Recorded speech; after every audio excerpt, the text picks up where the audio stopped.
A deaf girl got lost in the forest, and what the wolf did made the whole village cry. Allah's world was woven from silence and filled with light.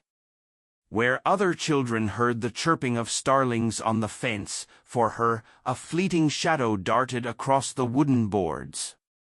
Where a midday thunderstorm roared, for her, the sky simply darkened with anxious, ink-black hues, and the floor beneath her bare feet began to tremble in a ticklish shiver. 7-year-old Allah, born into a world of complete silence, did not know nor could she miss sound. Her universe was filled with smells, textures, and above all, an endless palette of colors. She perceived the flight of a bumblebee not by its buzz, but by how the lilac clover head quivered and bowed under its weight. She read the words "I love you" more clearly in the fine lines at the corners of her mother's eyes than if they were spoken aloud. Their small house, rooted in the earth and adorned with carved window frames, stood at the very edge of the village, its garden pressing against the ancient forest. This forest wasn't just a neighbor, it was an extension of her world, alive, breathing, full of secrets that didn't need to be heard to be understood. On that sweltering, humming July day, Allah sat on the sun-warmed porch, dipping a thin twig into a mixture of charcoal and water, sketching the gnarled trunk of an apple tree in her worn-out sketchbook. Then she saw it, a butterfly, vast, as if stitched from scraps of midnight sky and morning dawn, alighted on a wild geranium. Its wings flared under the slanted sunlight, deep velvet blue at one angle, radiant emerald at another. It wasn't a butterfly, it was a living treasure, a rainbow given wings. Her sketchbook slid from her knees, the charcoal rolled off the porch, and forgetting her mother's stern warning not to leave the yard, Allah took off.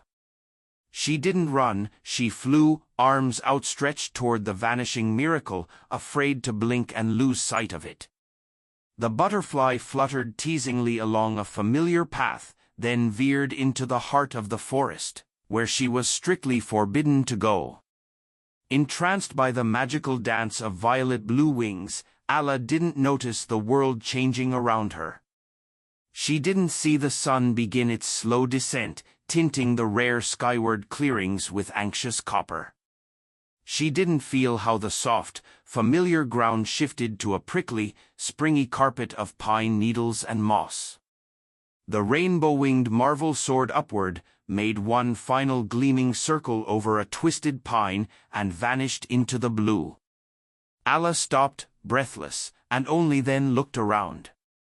The forest was foreign, unfamiliar, completely silent, and for the first time in her life, her own silence felt deafening, empty, and hostile. She slowly turned, trying to spot something familiar, a crooked tree, a daisy-filled clearing, an old stump shaped like Leshy. But all around her stood stern, giant trunks clad in gray armor of lichens. Panic crept in not with sound, but as a physical chill crawling up her scratched bare feet, freezing her in place. She opened her mouth to call for her mother, instinctively, as any child would, but no sound came, just a trembling, soundless spasm in her chest. She knew shouting was useless. No matter how she strained her voice, her cry would remain for her a vibration in the throat. The world, once full of vivid detail, dulled and merged into a terrifying smear of green and brown. Her fear wasn't the howl of a predator or the crack of a twig under a heavy paw, it was visual, shadows lengthening like black, bony fingers stretching toward her from all sides, the sky losing its warmth and turning to cold, lifeless blue. Loneliness pressed in like invisible, damp walls, squeezing the air out of her.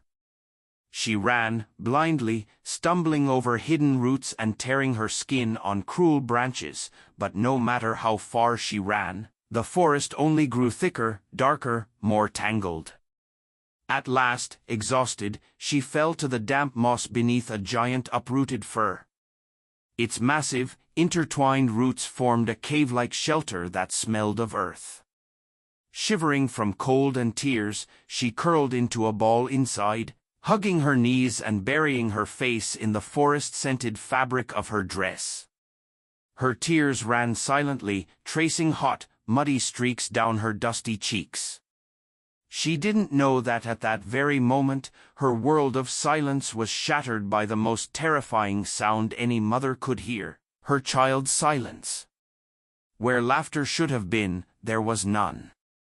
Maria stepped out onto the porch, wiping her hands on her apron, a gentle smile on her face as she prepared to call her daughter to dinner. It froze, then faded completely as she saw the empty bench and the abandoned sketchbook, its pages flipping lazily in the breeze. "Allah," she called, though she knew her daughter wouldn't hear.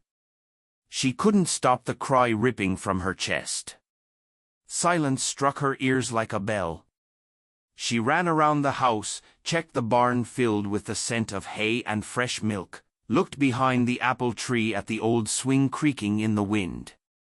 Empty, everything was empty.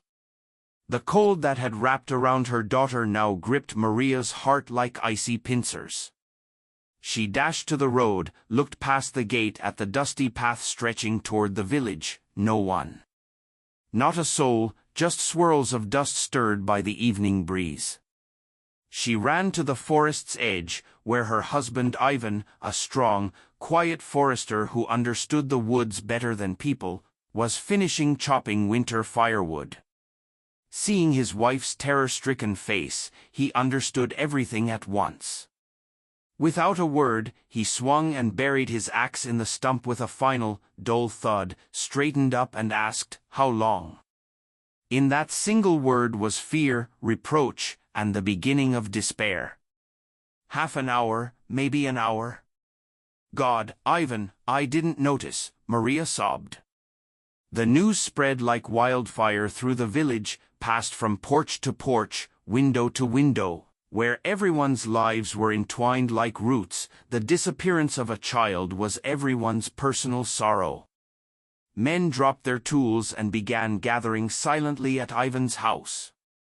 They brought lanterns, oil lamps, kerosene burners, even a bright tourist flashlight. The old hunter Semyonik, a wiry but still strong man with faded but keen eyes, placed a firm hand on Ivan's shoulder. "Don't be a fool, Ivan. Worrying won't help. We need to track her while there's still light. No point shouting, you know that better than anyone." Ivan swallowed the lump in his throat and cursed his blindness. He, a forester who knew every animal trail, hadn't kept watch over his own daughter. They set off into the forest, a crooked line of men with trembling lights illuminating the quickly darkening ground. They found her tracks, tiny barefoot prints in the dust, then on the damp clay by the stream. But the deeper into the forest they went, the more often the trail vanished in tall grass and thick needles. When the last crimson rays faded behind the treetops and the forest sank into impenetrable darkness, Ivan realized with horror that they had lost her trail completely. Somewhere out there, in the cold, black, indifferent vastness, was his quiet little girl who couldn't call for help, and couldn't hear them calling. The darkness felt almost touchable. For Allah, it was not only dark but also heavy and pressing. The air became dense, damp, saturated with the smells of decaying leaves, mushroomy moisture, and something else, ancient and unsettling. The girl had long stopped crying, her tears had frozen on her cheeks, and her entire small body trembled in a fine, exhausting shiver. She lay in her shelter under the spruce roots, curled into a tight ball, instinctively trying to preserve the last crumbs of warmth. Sleep mingled with waking, and in those short dips into unconsciousness, she saw home, a glowing orange square of light in the window, the warm, rough stove, and her mother's hands that smelled of bread. She didn't wake up from sound, she was awakened by a sensation familiar to her since birth, but now it felt different, stronger.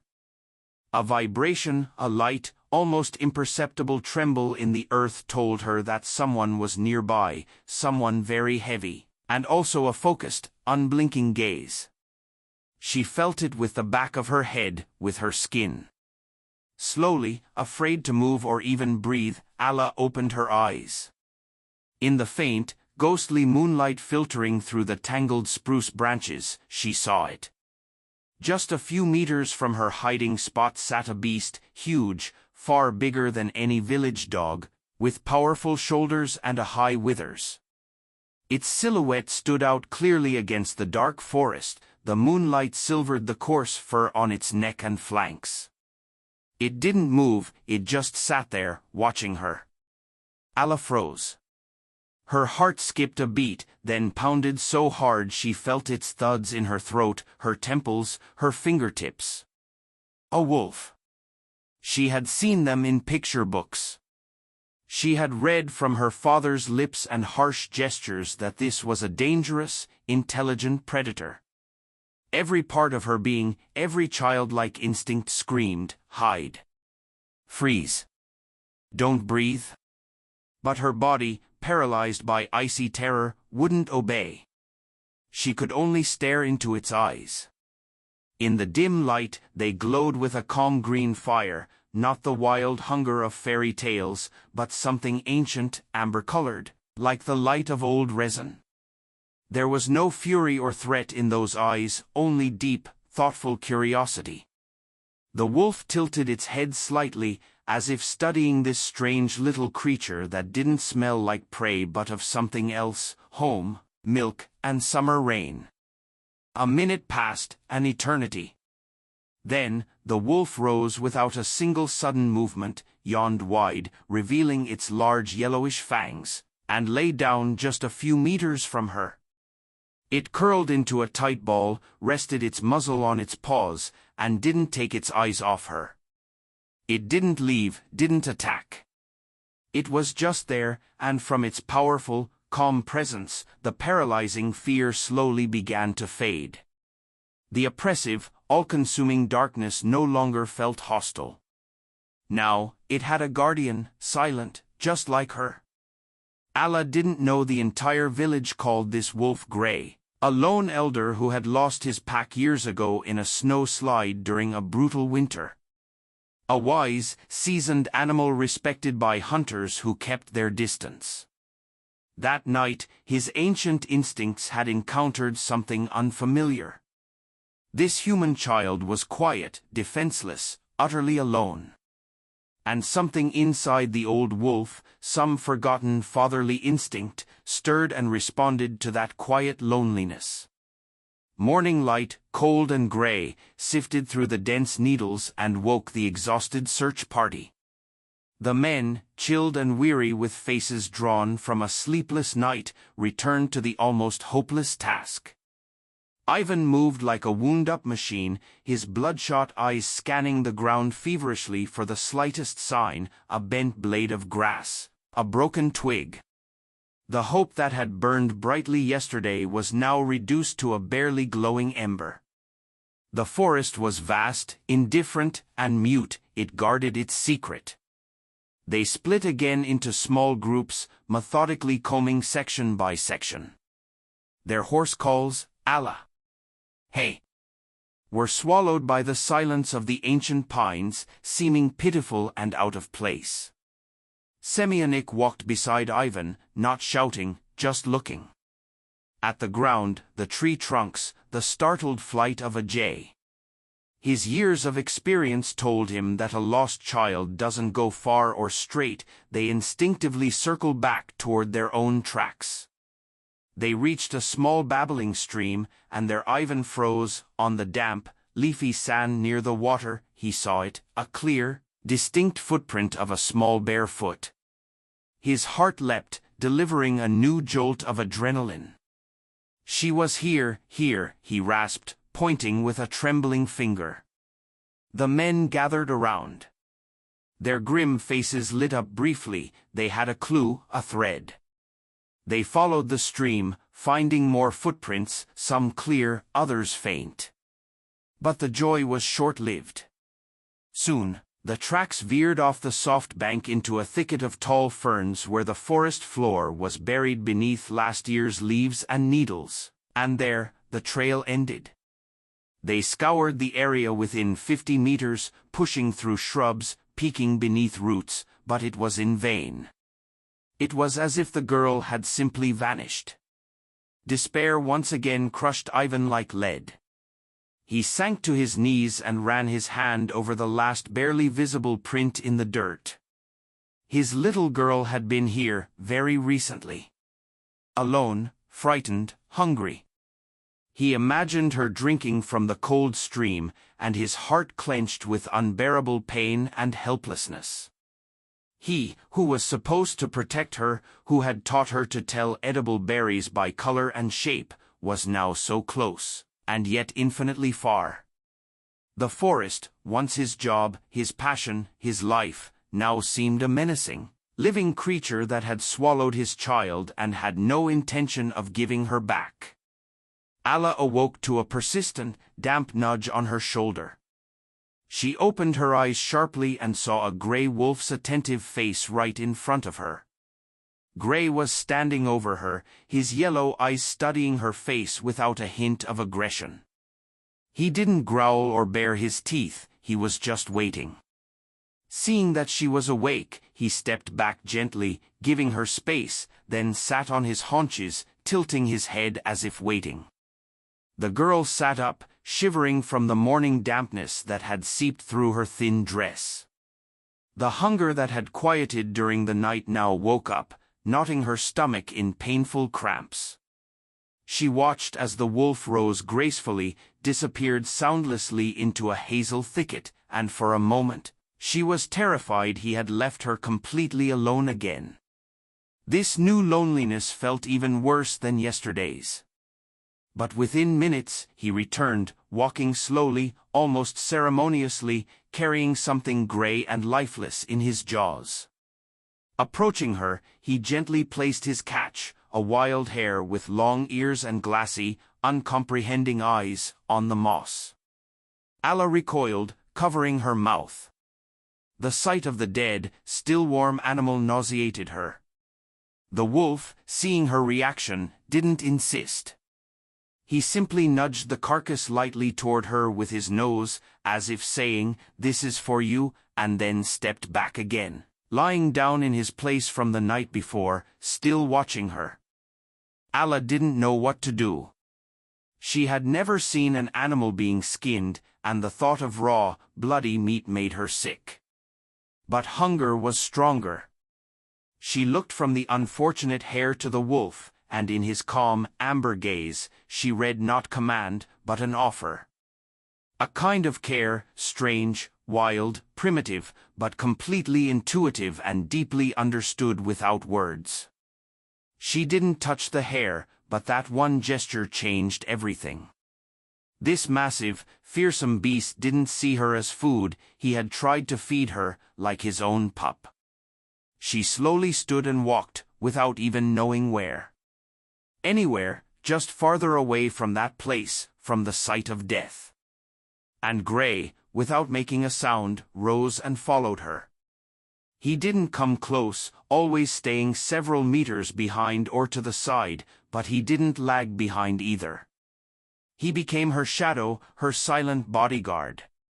When she, weakened by hunger and the long walk, leaned against the rough trunk of an old birch tree, he stopped and lay down, patiently waiting for her to rest. When thirst began to torment her, it seemed he sensed it before she did. He got up, came over, and gently nudged her with his damp nose in a specific direction. Alla, cautious but with a touch of trust now, followed him, and after 100 steps, he led her to the very stream where her father had so desperately searched for her tracks. She dropped to her knees and drank the cold, clear water greedily, gulping it down.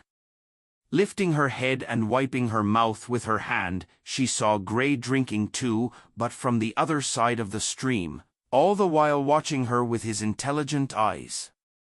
In that moment, she fully understood with her whole being, he wouldn't hurt her.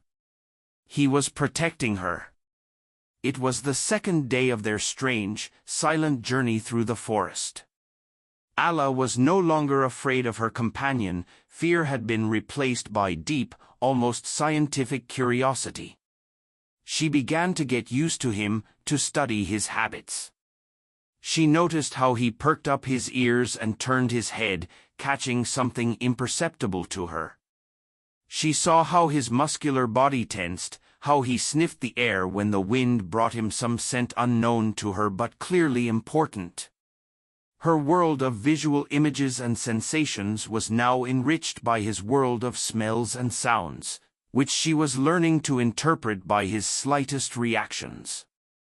They moved slowly. Gray seemed to adjust to her unsteady child's pace. When she tired and sat right on the ground, he lay down nearby without protest, giving her time to rest. He no longer tried to bring her bloody prey. Instead, he seemed to deliberately search for something else, and he found it. The wolf led her to a small clearing well warmed by the sun, covered thickly in wild strawberries. Alla gasped in delight, unable to express it in words, but her wide eyes said it all. The small scarlet berries, smelling of sun and honey, she dropped to her knees and began picking them, popping them into her mouth one after another. It was the tastiest food she had ever had, a true elixir of returning strength. Gray lay in the shade of spreading bushes and watched. There was no hunger in his eyes, only something else, something ancient, wise, and infinitely sad. Perhaps in this small, quiet creature who so helplessly and trustingly gathered berries under his protection, he saw the faint echo of his own long-lost family, a lone leader whose mate and newborn pups were buried by a snow avalanche many winters ago.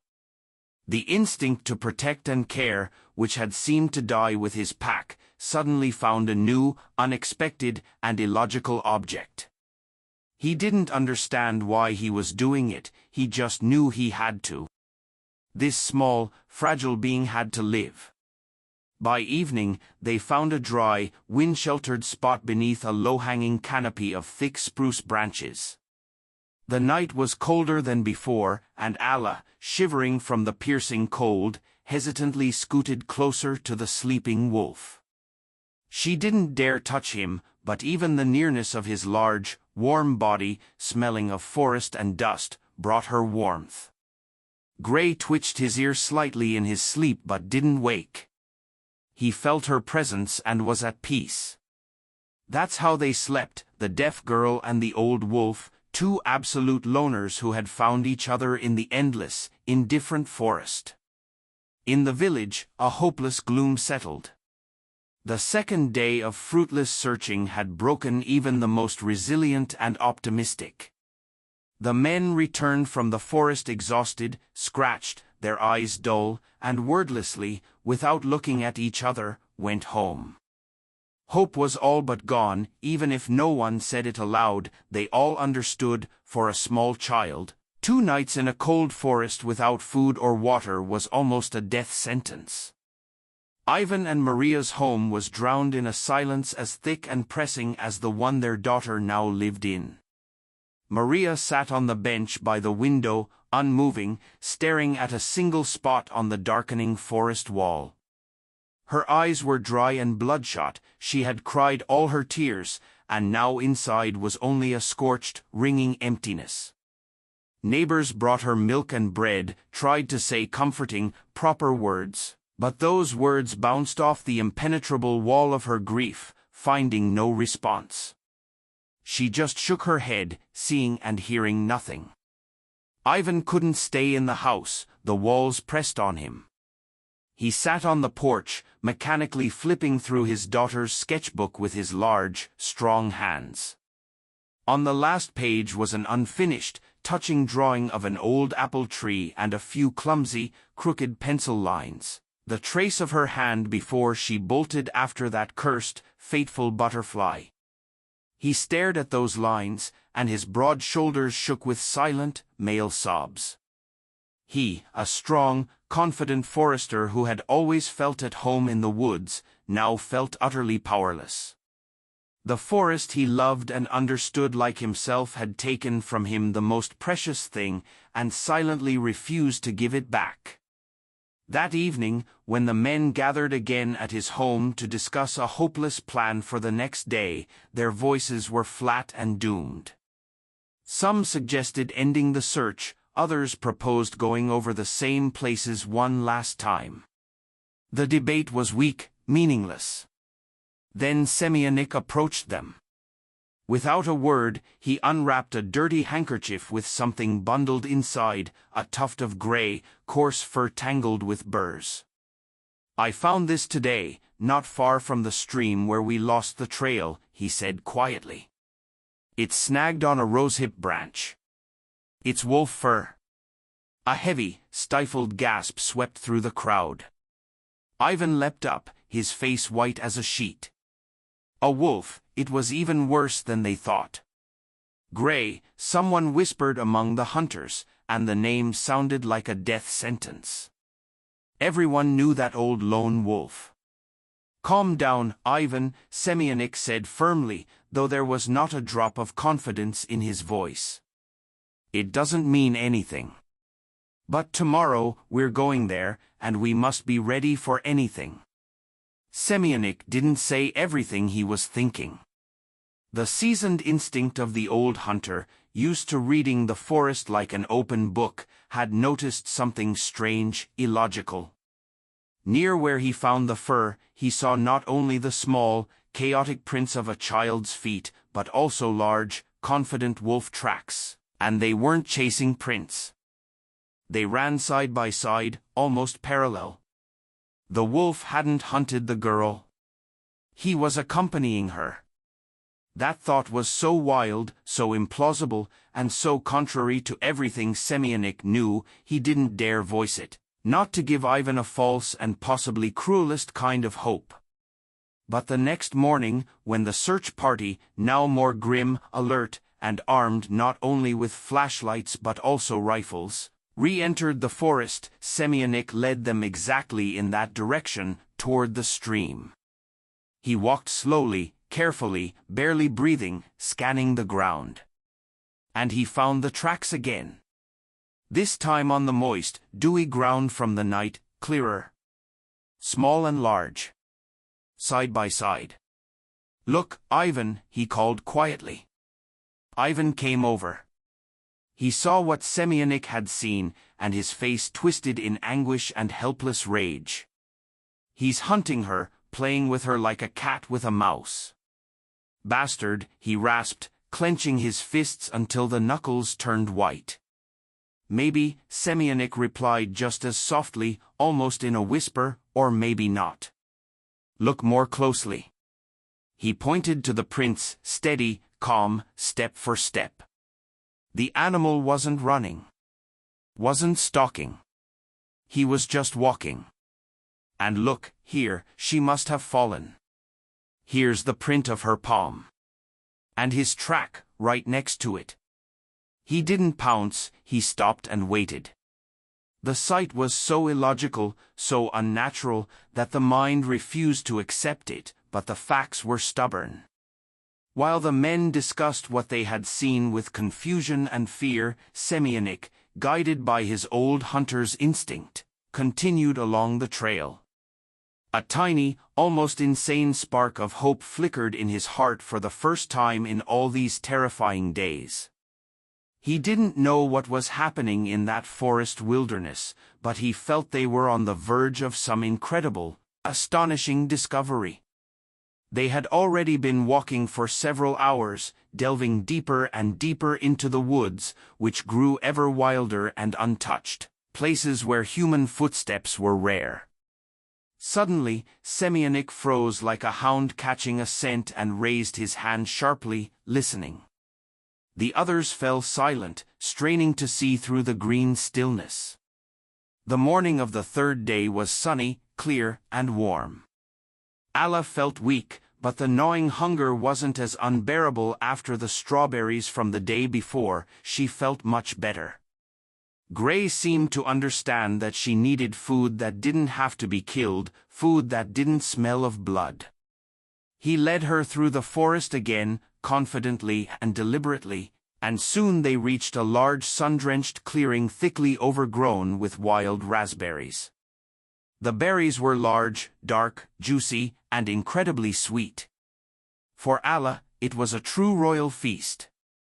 She stepped into the heart of the raspberry patch and, with forgotten childlike joy, began picking berries with both hands, staining her face and blue dress with the sticky, fragrant juice. She was so absorbed in the moment that for a brief instant she forgot she was lost, forgot fear, forgot loneliness. The sun warmed her back, her mouth was full of sweetness, and her loyal gray guardian lay in the shade at the edge of the clearing, watching her with his intelligent amber eyes. It was an almost idyllic, peaceful scene, a small island of calm and safety in the middle of a wild, merciless nature.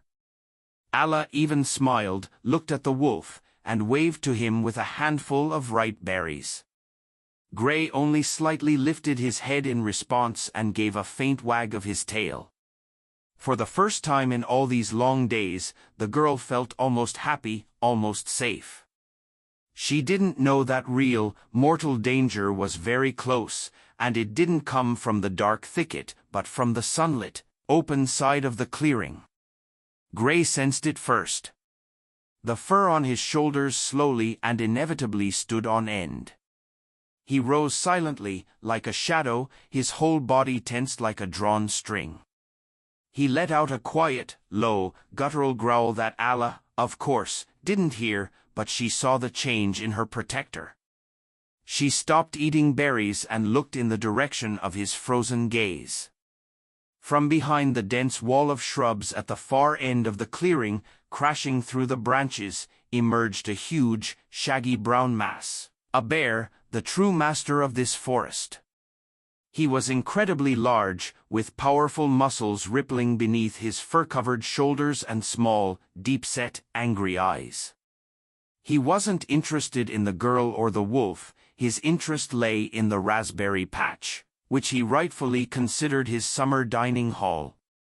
He moved toward it like a rightful owner, lazily swaying from paw to paw, and occasionally, with a loud crunch, shoved his massive muzzle into the bushes, tearing off berries along with leaves and branches. Alla froze in place, turning into a small salt statue amidst the berry thicket. She had never seen such a huge animal so close. He looked like a living, fur-covered mountain.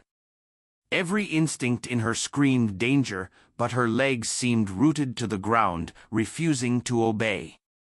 As the bear approached, he finally noticed the uninvited competitors. He stopped and looked first at the wolf standing at the forest's edge, then at the small, frozen figure in the raspberry patch. This didn't scare him, it only angered him. He considered this territory his own, and any trespass was a personal insult. He let out a deep, guttural, vibrating roar that seemed to shake the very air and made the leaves tremble on the trees.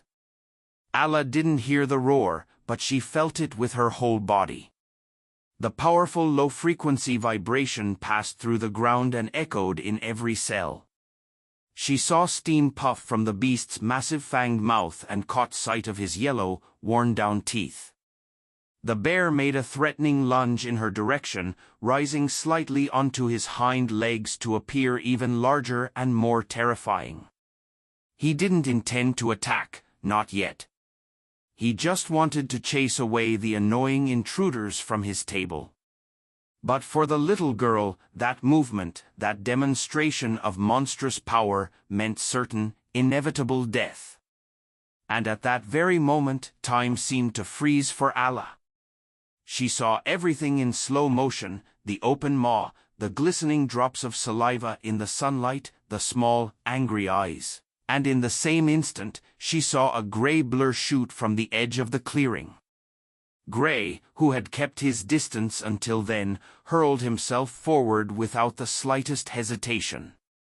He didn't think for even a second. The ancient instinct to protect was stronger than the instinct of self-preservation. The old wolf placed himself between the girl and the bear. He was half the size of his opponent, but there was not a trace of fear in his stance. His gray fur bristled, making him look slightly larger. He crouched low to the ground, ready to spring. He bared his teeth in a silent, furious snarl, and in his yellow eyes there was nothing but cold, icy resolve. An experienced predator, he knew perfectly well he couldn't defeat the giant in an open fight.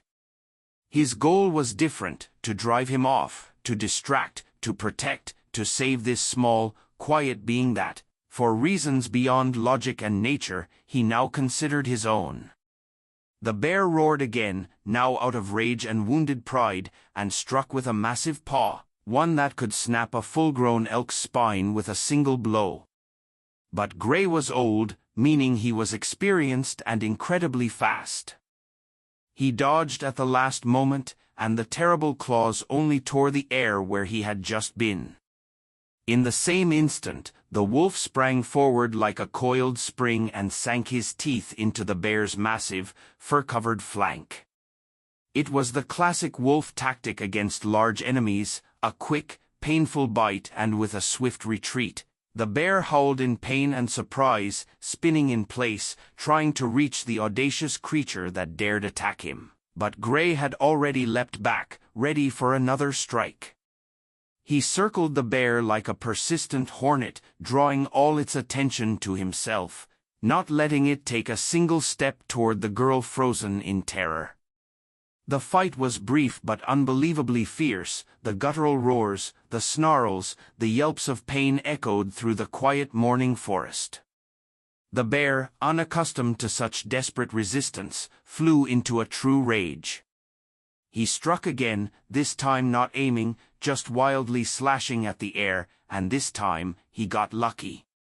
Long claws, sharp as daggers, tore across the wolf's side and flung him several meters away. Gray let out a sharp, piercing yelp but jumped back to his feet, ready to continue the fight. But that was enough. The bear, having received several painful bites and unwilling to get drawn into a prolonged and exhausting battle over a patch of raspberries, decided it wasn't worth it. He let out one more threatening roar, more for show and pride, then lumbered away, crashing noisily through the bushes and vanishing into the thicket. Gray remained in the middle of the clearing, breathing heavily. His left side was torn open, and thick, dark blood dripped heavily onto the lush green grass. He took a few unsteady steps and collapsed to the ground. These were the sounds, the furious, deep roar of the bear and the wolf's desperate growls, that the search party heard. "There!"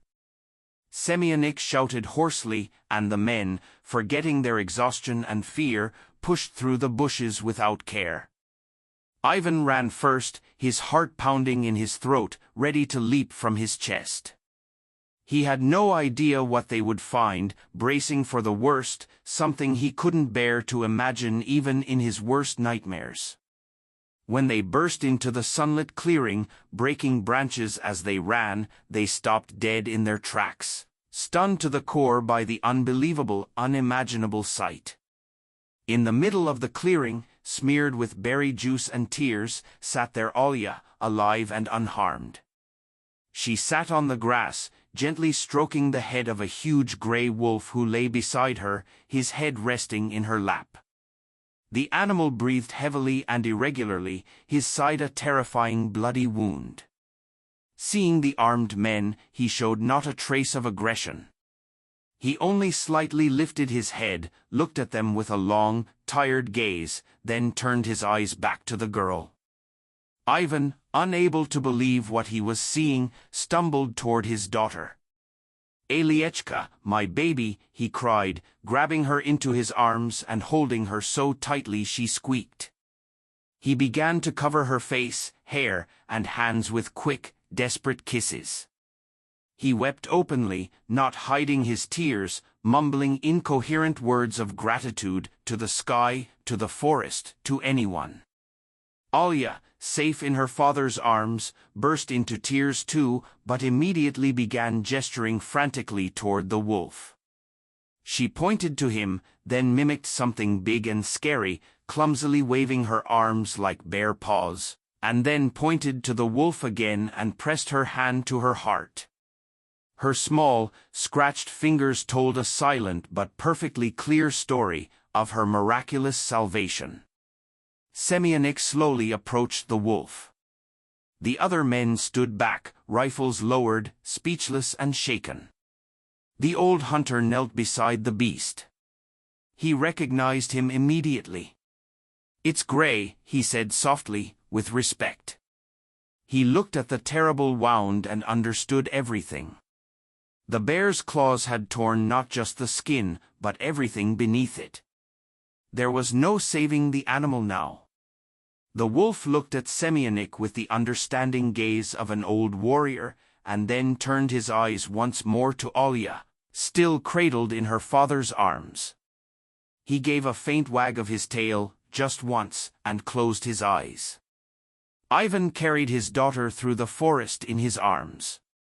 She had fallen asleep from exhaustion, her little face smudged with dirt, berries, and dried tears resting peacefully and trustingly on his shoulder.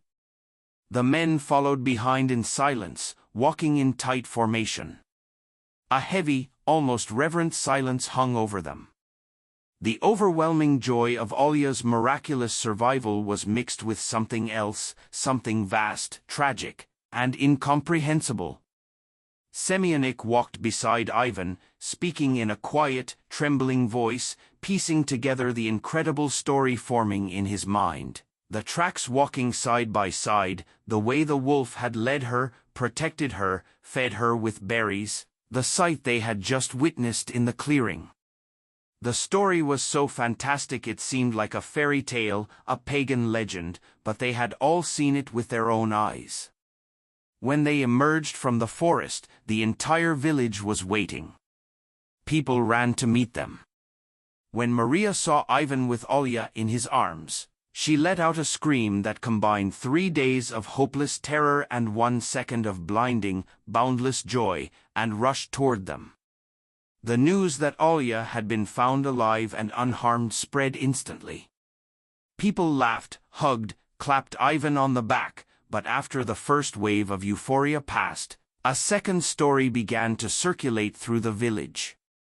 The story of the old wolf. Ivan and Semyonik, surrounded by a dense crowd, told how the predator they had feared and hated had, for 3 days, been a guide and protector for a deaf, defenseless little girl, how he had, without hesitation, attacked a bear twice his size and strength, how he had died protecting her. And then something happened that would be remembered in that small village for decades. People began to cry, first quietly, wiping away tears with sleeves and shawls, then more openly, inconsolably. Maria wept, holding her rescued daughter and imagining that wild, lonely beast who had become her guardian angel. The weathered hunters wept, men who all their lives had seen wolves only as enemies and prey. They looked at their rifles with an unfamiliar, bitter shame. The women wept, clutching their children and looking at Olya. The whole village cried, not just for the fallen animal, but from awe in the face of such wild, primal, inexplicable loyalty. They cried for the strength of the parental instinct that had proven more powerful than the laws of nature, erasing the invisible but seemingly unbreakable boundary between man and beast. They wept for the cruel and, at the same time, beautiful justice of a world where the greatest act of love and self-sacrifice had been carried out by the one from whom they had expected only death. The joy of Olya's rescue did not erase this shared, purifying grief, it only made it deeper and more piercing. The next morning, early, while a pale mist still hung over the forest, Ivan, Semyonik, and several other men returned to the woods. In their hands were not rifles but heavy, polished shovels. They walked in silence along the same path as the day before. When they reached the sunlit clearing, the body of Gray lay where they had left it, surrounded by the fading poppies of blood on the grass. Without a word, the men removed their caps. They chose a spot beneath an old, tall pine tree overlooking the raspberry patch. They worked quietly and in perfect rhythm.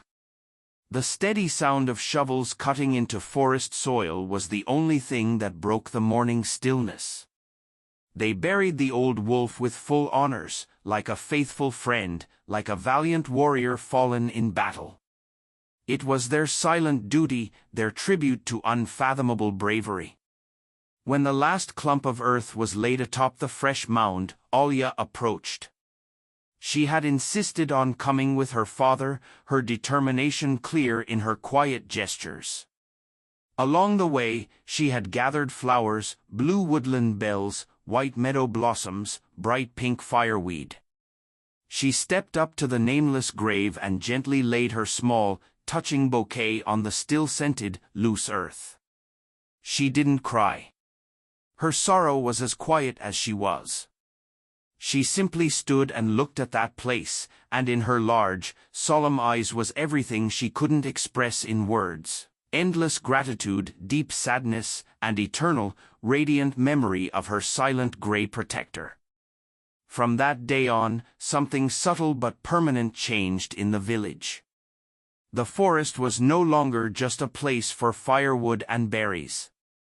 It became a place where not only dangers lived, but great mysteries too. And the image of the wolf ceased to be a symbol of cruelty and threat, it became a symbol of selfless, impossible love and sacrifice, the kind that made an entire village weep and forever settled in their simple but open hearts.